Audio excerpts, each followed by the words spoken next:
Peggy 16.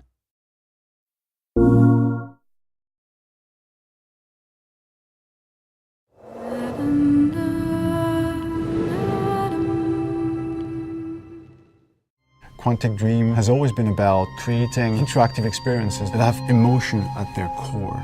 It's about telling the story of characters and giving the player the possibility, through their actions, to change the way the story unfolds.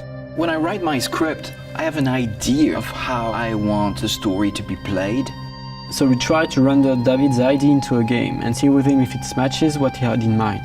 In case it doesn't, we go back to the writing stage and keep working until the result perfectly matches David's vision. What we try to do in Beyond is really an intuitive and immersive experience. So we created a very discreet user interface with only white dots on screen and very simple controls. We wanted to revisit the action system and go for something that would be more invisible and more intuitive to the player. We didn't want the interface to be a barrier. We wanted the player to focus on what he's doing on screen and not on how to do it. Ideally, the player will forget that he has a controller in his hand and will just jump into the screen.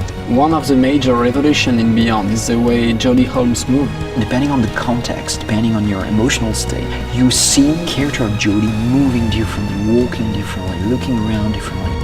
And most importantly, to give the player the feeling he's really in control of the character, he can do almost anything he wants to do. She can talk to other people, interact with objects, and also run, jump, shoot, drive a motorcycle, or even ride a horse. What was really challenging also is that the story goes on for 15 years of Jodie's life. When Jodie's a kid, for instance, you can do different things than when she is a teenager or an adult. Giving this much animation to a character, it's really new. It has never been done to that extent, and it really makes the character come alive like never before.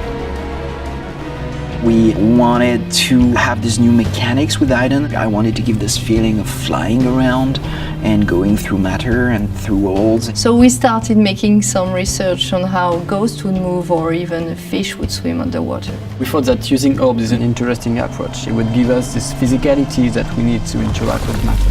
It became really something natural to assign them to the two analog sticks and have to play with them, to focus them, or on the opposite, to split them apart.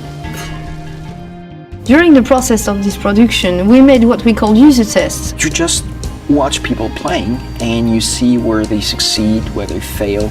If a player don't get it right, it's only our fault. So we work very hard to be able to correct it and give the best experience possible. After each user test, it's meeting after meeting just to find the good solution to every single issue the player may have had. I guess what we're looking for with the gameplay is really to find an interface that will allow you to play live. And we try to get closer and closer of the ideal interface where you don't think anymore, you just do it.